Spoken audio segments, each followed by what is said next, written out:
Hey everyone, how we doing today? Nick Bell here, your trusty Line 6 specialist. So today, in vein of Ross Bailey, if you caught his stream last week, he did this, going back to basics. And so in lieu of that, kind of want to extend that and talk about common signal flows with effect placement and such, kind of piggyback off what Ross started last week. And then also talk about parallel splits. These are questions that us product specialists get fairly often, and especially in our one-on-one Skype lessons. So if that's something you're curious on, just check out the events section of the Line 6 website. And you can sign up and talk with Ross, me, or even Tony Campanovo, and kind of dive in on these subjects. But we've noticed, kind of a trend in questions on, what Helix users have a lot of questions on, and specifically, even those who maybe just started off with Helix, or maybe they're, thinking about getting Helix and just curious what it can do, right? So what I'd like to do is kind of start off with an elements of guitar tone, break that down, see where we can move stuff around the signal flow, and then talk about parallel splits. Commonly we'll see maybe 2 amps simultaneously with a Y split, or even an AB box, but there's a lot of cool little things we could do with parallel splits. So even though those are the subjects I'm going to be talking about today, if you have a question that has nothing to do with the subjects we're covering today, that's totally fine. Feel free to hit us up with a question, and myself or another product specialist will dive on in and answer that question for you. So again, any questions you have, we're here for you.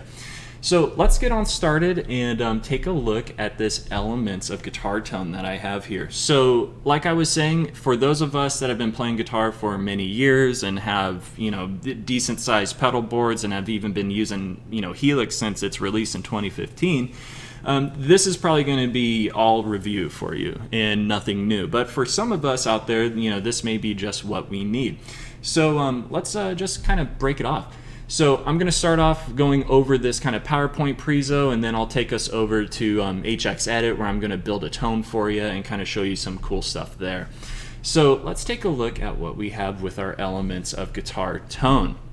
So pretty much with a guitar tone here, really, let's start off by saying there's no right or wrong. Whatever sounds best to you is what's great. That's what works. And so here we have an actual rule of thumb that us at Line 6 follow when we create and write tones for the stock presets in your Helix. So this is kind of the rule of thumb we follow, but like I said, there's no right or wrong. Whatever sounds good, go for it.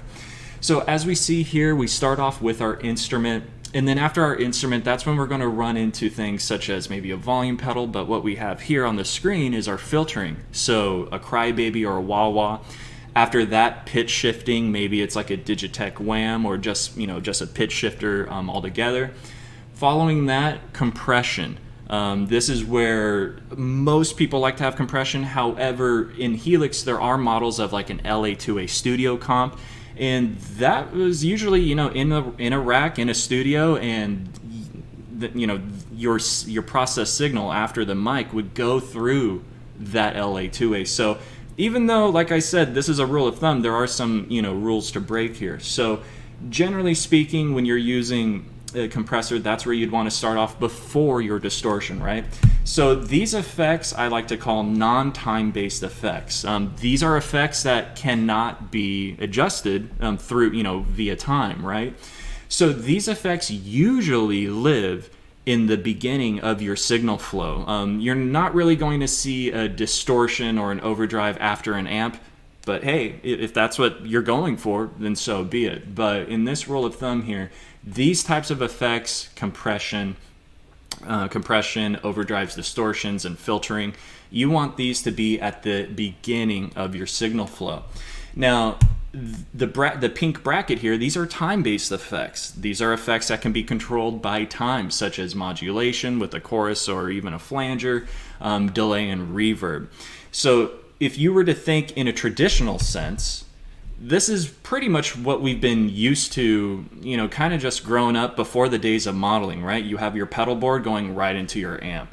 And so we see the time-based effects at the end of this signal chain. We kind of have a gray flanger, a delay, and our reverb there. And so if you've ever had experiences with reverb in front of an amp, you'll notice, on your pedal board, when you turn that reverb on, the more distorted your signal is, the more, not distorted, but the more gain is added to the reverb, and you may get more of that kind of surf rock reverb, even though that's really not what you're looking for. You're looking kind of for that clean reverb we're really familiar with, unless you're doing some Dick Dale thing. But using a plate reverb here, in this case, this is something where we would want to use after the amp. So this is a pretty traditional setup, everything in front of the amp, but another great way of using time-based effects is after the amp. In this diagram we're looking at here, in a traditional sense, you would be going through the effects loop. Or when you're using modeling like Helix, we like to call this after amp or after the amp, right?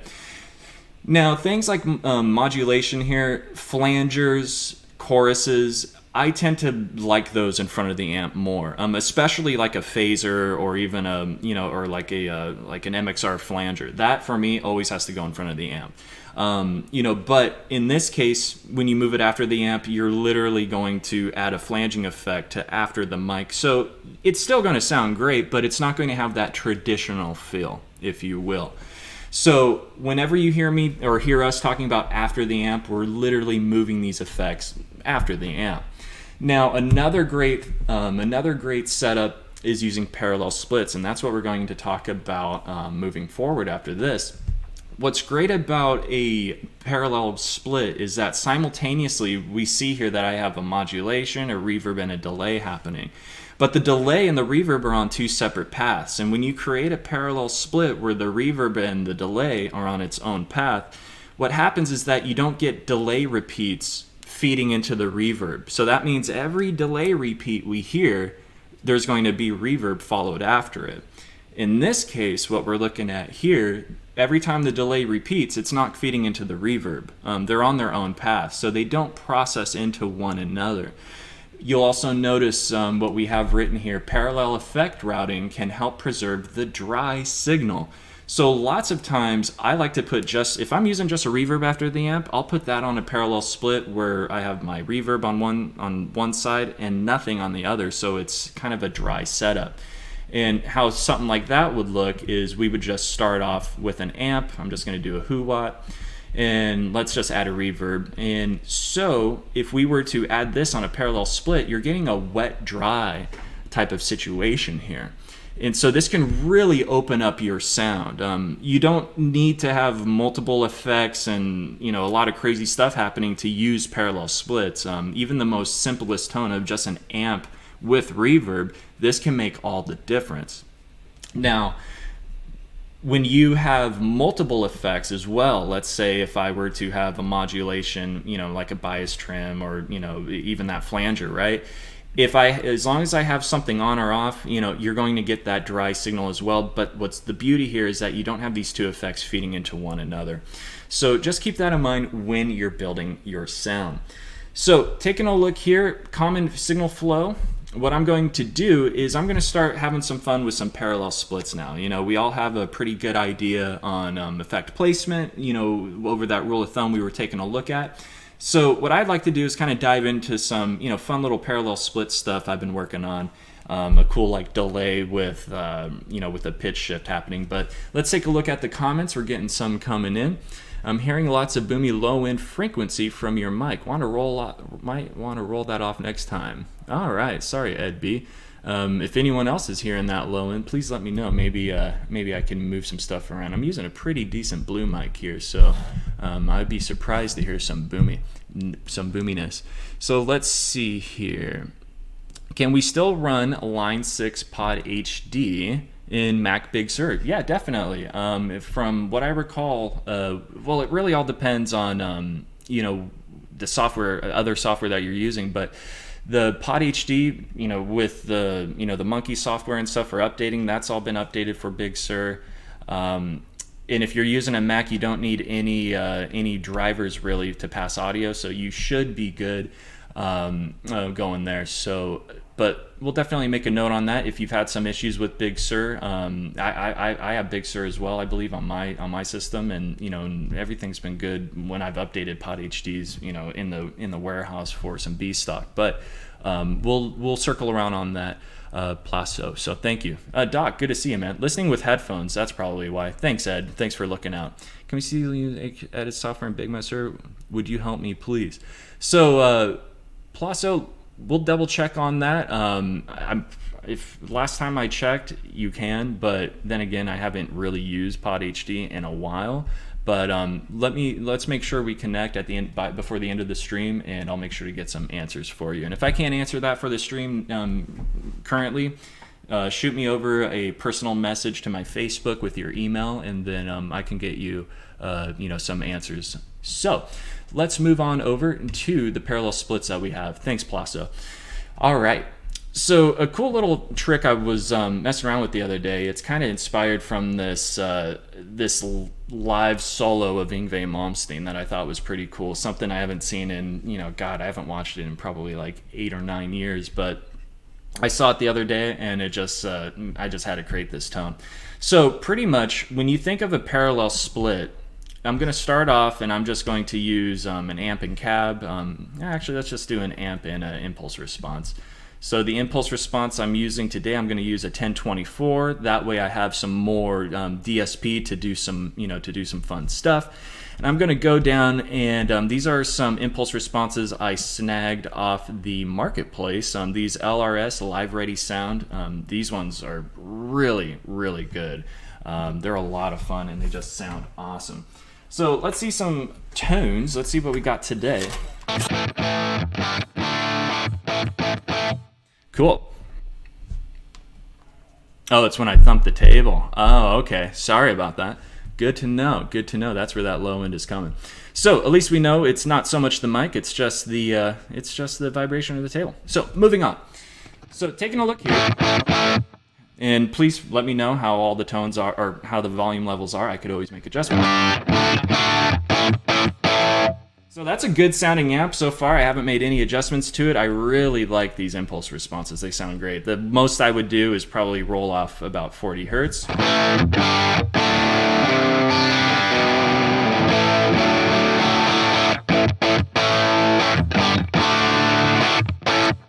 The man who invented Helix is called Felix. I love it. His name's actually Eric Klein. So moving on from here, we have an amp. So a lot of what we've been familiar with when we're doing parallel splits, you've probably seen more than likely an amp that's been split, and then this way you could turn this split into an even Y split, and now we have both amps simultaneously. And what's cool about that sound is if you have a clean and a dirty amp together, it sounds really clean. So what we can do here is at any time turn this over into an A-B split. And what I can do is go over to bypass control, and instead of bypass I can do route 2, and then I could just assign this to, let's say, foot switch 7. And so the minimum, let's say I want just A, so the A side where I'm getting just the heavy amp, and then the maximum 100% B. This way I can go from a clean to a dirty. Now that clean needs to come up a bit, so this is kind of a little something you'd have to do when you're setting up this kind of a sound.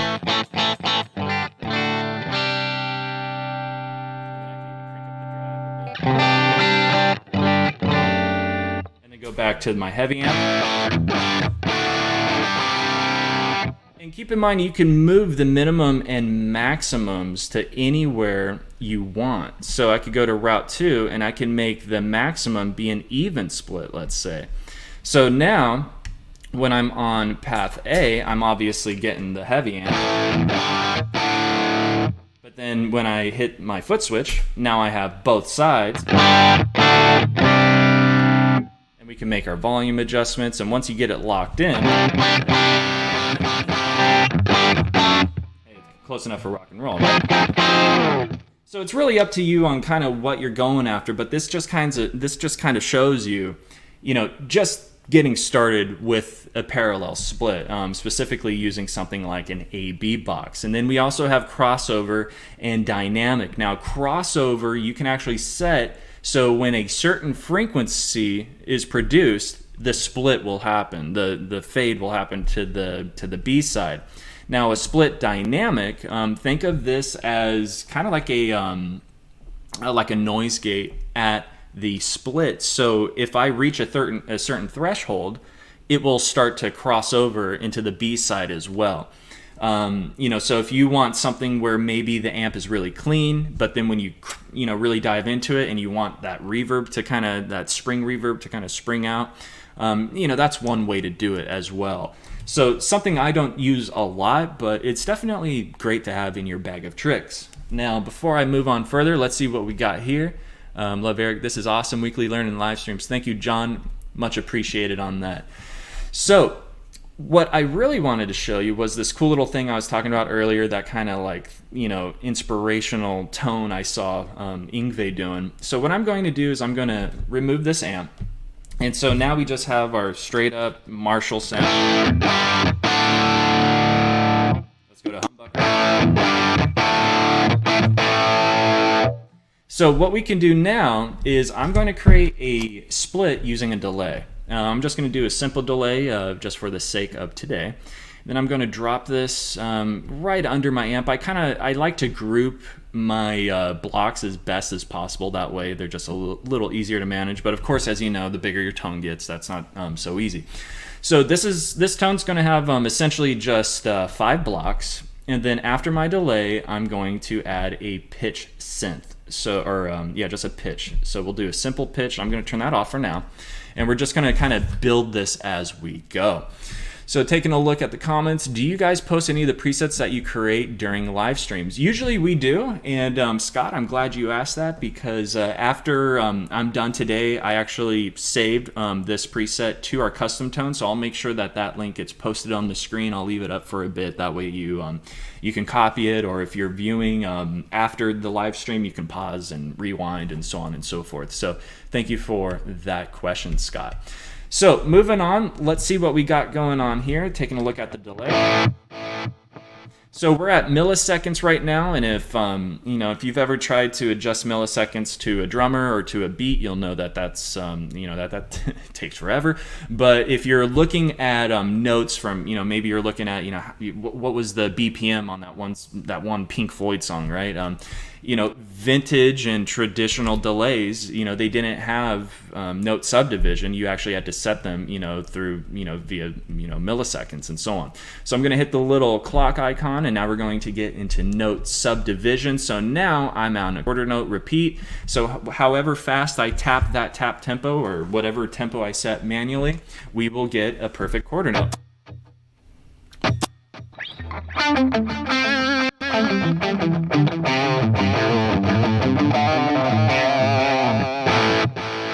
So what I'm going to do is I'm going to move this make it kind of long. So that sounds good. Now let's go over to our pitch. And so what we're going to do with the pitch here is I'm going to turn this guy on.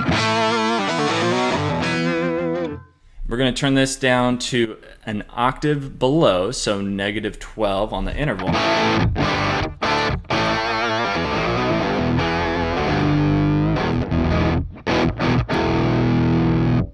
But what I'm going to do is a little different, is I'm going to turn the mix up to 100.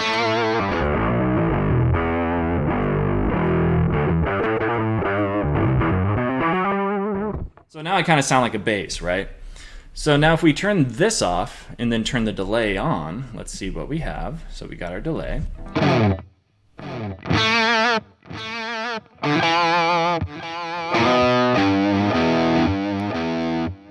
So now let's hear what happens with our delay.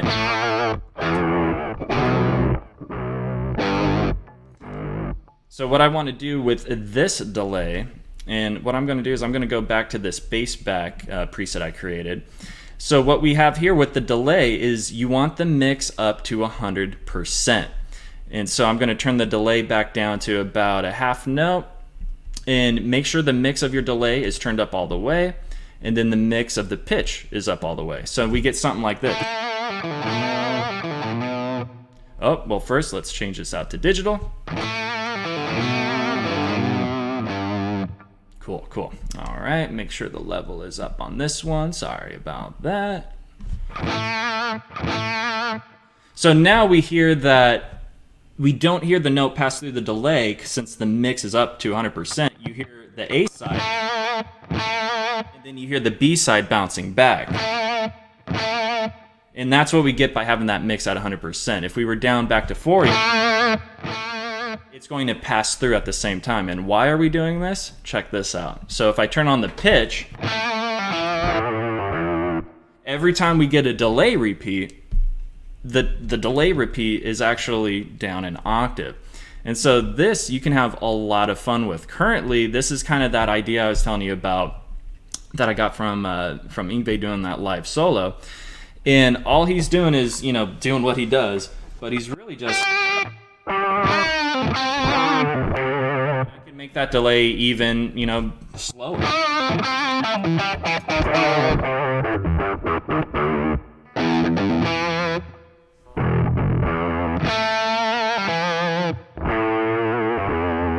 So you could kind of have some fun with that one. But what I was doing is I was having some fun with this quarter triplet. And you could do some pretty cool stuff with it.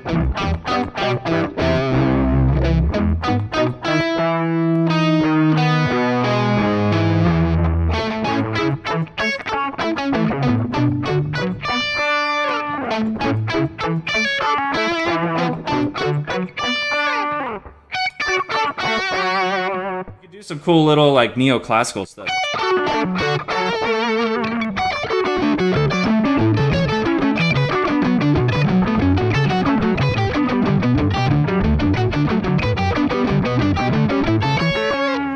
You could do some cool little rhythmic stuff.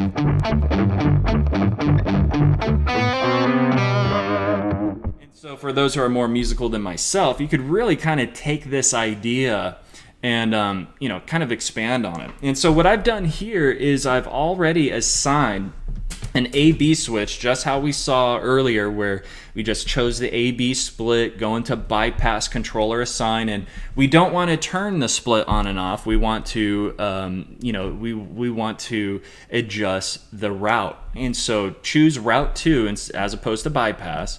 And you just set your minimum and maximum. So when the effect is on, the minimum is all the way to the A side. And then the maximum is an even split. So this way you can kind of make this tone more useful. Currently...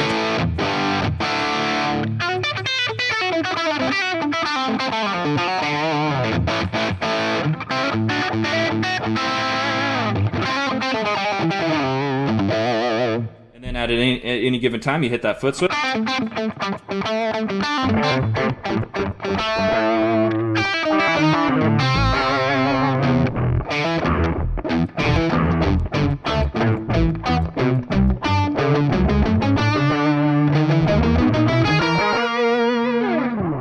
So that's a pretty cool little idea there that I think you guys can really take and run with it.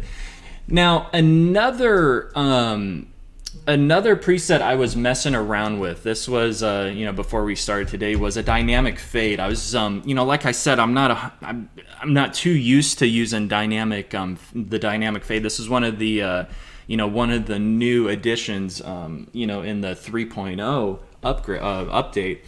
And so I've been kind of messing around with this, having some fun with it, where I was thinking of having a clean preset where maybe we don't really want much reverb.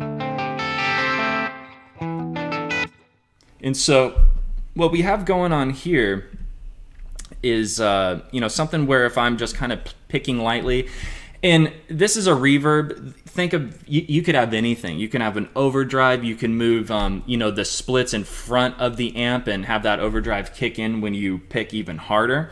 But what I have going on here is I have the threshold at about 12 dB. So that means I'm going to have to reach that threshold for my audio to pass through and hit that reverb. You see there? And so I know that tone's a little quiet, so what I'm going to do is I'm just going to bring the level up so us at home can hear it. Here, how's 4 dB? All right. So what I have going on here is something where I could,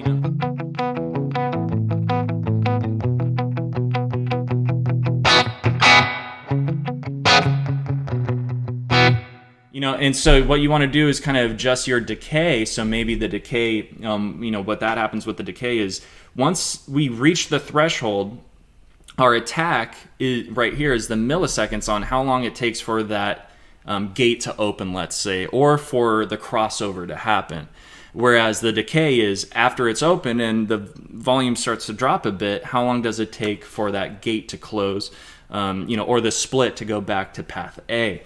And so you kind of have to massage those around. It all depends where the split point is. Obviously, right now, the split point is after the amp and the cab. So, as you know, that's where all our volume's coming from. So if I moved it before the amp, these settings would change greatly. The threshold defaults at -14. But again, like I said, if it's a reverb, a delay, an overdrive, you could move this split anywhere in your signal flow and get some pretty cool nuances, if you will. So if you think about it.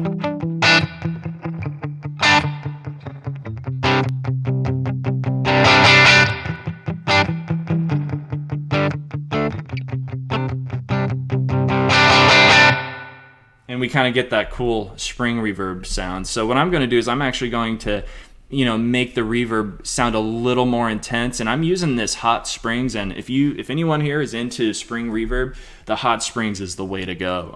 This reverb is phenomenal. You could just really dig in and get that total surfer rock vibe. And the drip, I really enjoy how you can just kind of really, really tailor this type of spring reverb as opposed to the other models we have, which are great. But this one just gives you so much more control on that classic spring reverb sound. And so,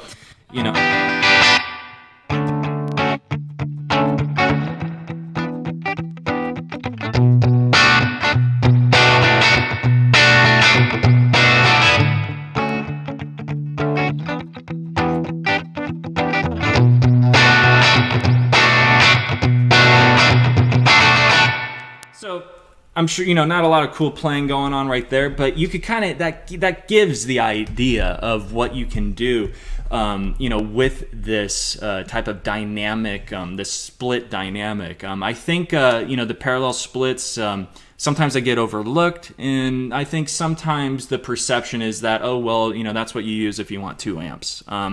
There's so much more. Especially with what we have with the 3.0 updates and so on and so forth. So keep that in mind. There's so much more you can do with splits as opposed to just an even split or, that kind of A/B box idea we were looking at where you can go from one sound to a completely different sound. And of course, how I was saying how we can split our delays and our reverbs. There's many tones in Helix that are already designed like that. So definitely check those out. If you're new to parallel splits, and you kind of want to take away what we were talking about today and kind of expand on that, if you go to the last set list in your Helix and go to templates, you could check out parallel splits. And so we can check out this type of setup. And you could kind of move stuff around, add what you want, take away what you don't want, and so forth. There's a lot of really cool stuff in there. But what I'd like to do is kind of show you guys that tone. And so if you copied this link on line6.com/custom tone, really the number that, the part of this link that means the most is that number at the end, starting with 551. So if you check out that tone, that'll be, if you check out that link, that'll be the tone we were taking a look at today. And let me see where I've put it, and boop, boop, boop, boop, boop. That's something I'm calling bass back. And so obviously I was using a impulse response, so I made sure to save another version of this, using an amp and cab, but feel free to check out those Live Ready Sound impulse responses off of our marketplace. They sound so good. and they enable me to not have to do a lot of work on the EQ side because they're just so dialed in. And they even have a pretty cool a John Petrucci pack. It's not named John Petrucci, it's just named JP. So for those Dream Theater fans out there, check out the LRS Impulse Response packs. Live Ready Sound, very good stuff. So let's see here. Thor, thank you so much. Much appreciated on that. I hope you can, definitely take what we've been talking about and learning today and, put it through its paces on what you got going on. So guys, that was back to basics right there, kind of just showing, today we covered the elements of guitar tone, common effect placement, and we dove into some parallel splits. So a lot of fun stuff. Make sure you tune in next week to Tony Campanovo. And again, like I said, if you would like to get a one-on-one lesson with any Line 6 product specialist, being myself, Ross Bailey, Tony Campanovo, make sure you check out line6.com and take a look at the events page. And when you take a look at that events page, we may be doing a live seminar near you, but due to COVID, that's kind of held us back a bit. So we're doing a lot of stuff one-on-one, virtually online. So make sure to check that out, and you can hang with us for about 30 minutes to an hour, whatever you got going on, and we'll be more than happy to assist you and hang out and just talk shop. So make sure to check out that tone, guys. Thank you so much for tuning in, and make sure to check it out next week, where we'll be having Tony Campanovo. Thanks again, and have a great and safe weekend, guys. Thank you.